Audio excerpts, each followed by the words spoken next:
Seorang bocah di Palembang hanyut terbawa arus saat bermain hujan di dekat rumahnya. Hingga 2 hari korban belum ditemukan, hingga tim SAR harus perluas area pencarian korban.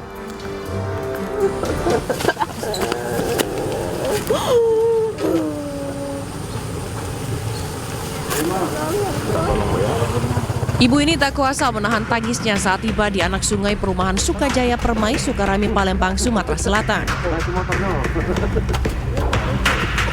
Ia menanti penuh harap anak laki-lakinya yang hanyut terseret arus saat hujan deras bisa segera ditemukan.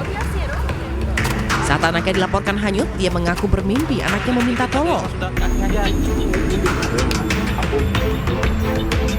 Sebelumnya, M. Fatur Rahman Al-Habsyi, 10 tahun terekam kamera pengawas bermain di tepi sungai saat hujan deras. Korban terperosok ke selokan dan hanyut sampai ke saluran pembuangan air perumahan.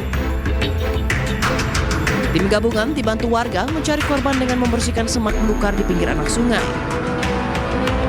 Pencarian juga dilakukan dengan menyisir anak sungai hingga radius 2,5 km yang dilakukan berulang-ulang.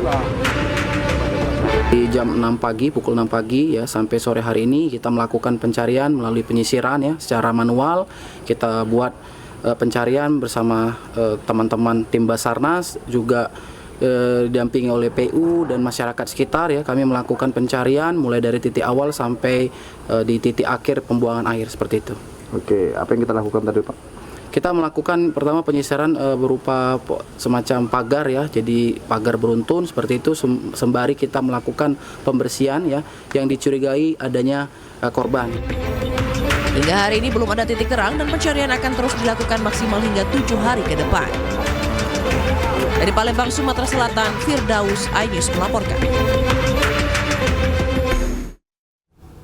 Pemirsa, praktik tambang emas ilegal marak ditemukan di Jambi. Namun Polda Jambi tidak tinggal diam.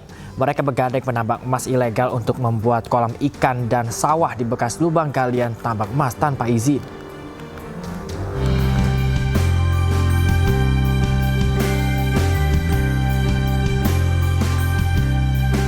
Ribuan hektar lahan rusak akibat pertambangan emas tanpa izin di Sarolangin, Jambi. Untuk mencegah kerusakan semakin parah, polisi dan warga Sarolangun, Jambi mengubah bekas lahan tambang menjadi sawah.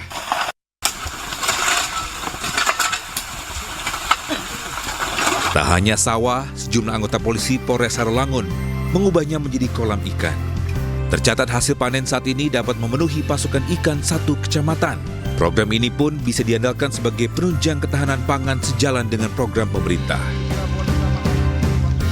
Kesadaran masyarakat yang selama ini melakukan tindakan-tindakan ilegal yang tidak peduli terhadap lingkungan sekarang dirubah ya menjadi orang-orang yang peduli terhadap lingkungan dengan membuat kolam-kolam ikan di sini. Dan ternyata hasilnya kolam ikan yang ada di sini cukup memenuhi kebutuhan ikan yang ada di kecamatan ini.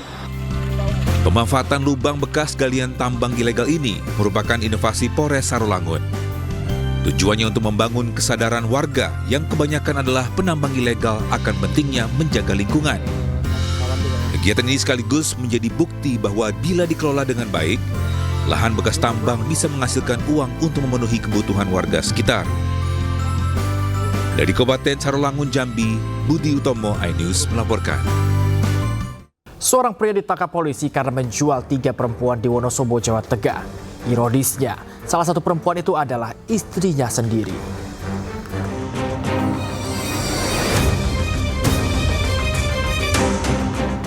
Pria berinisial MFI, warga Bekasi, Jawa Barat, ditangkap di sebuah hotel melati di Wonosobo, Jawa Tengah. Ia diduga menjadi muncikari dan menjual 3 orang perempuan secara online. Ironisnya, salah satu di antara mereka adalah istrinya sendiri. Kasus ini terungkap saat patroli cyber petugas menemukan transaksi prostitusi online.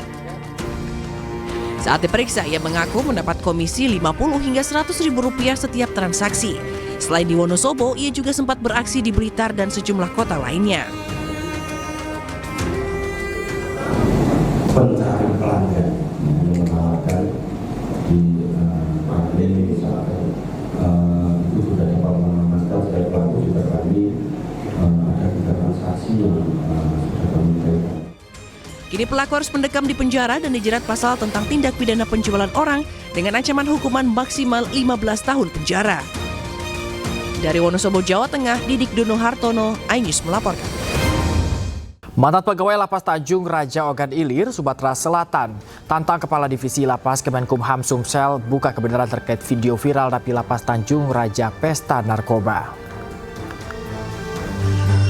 Sumpah mati aku.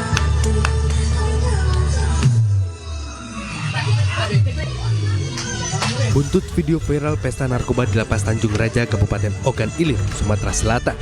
Salah satu mantan ex-pegawai Lapas, Robi Adriansyah, justru mendapat perlakuan tidak baik.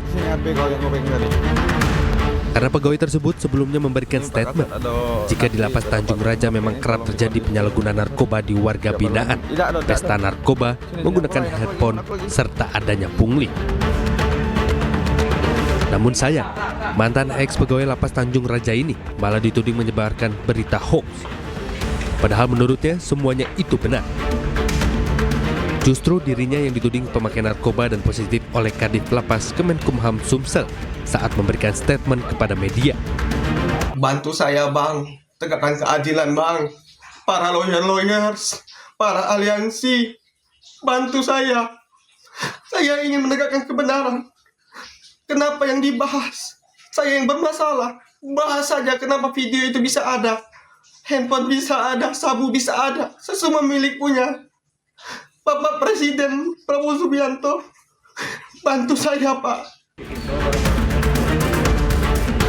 Robi pun meminta semua pihak membantunya mengungkap kebenaran yang ada agar semuanya jelas.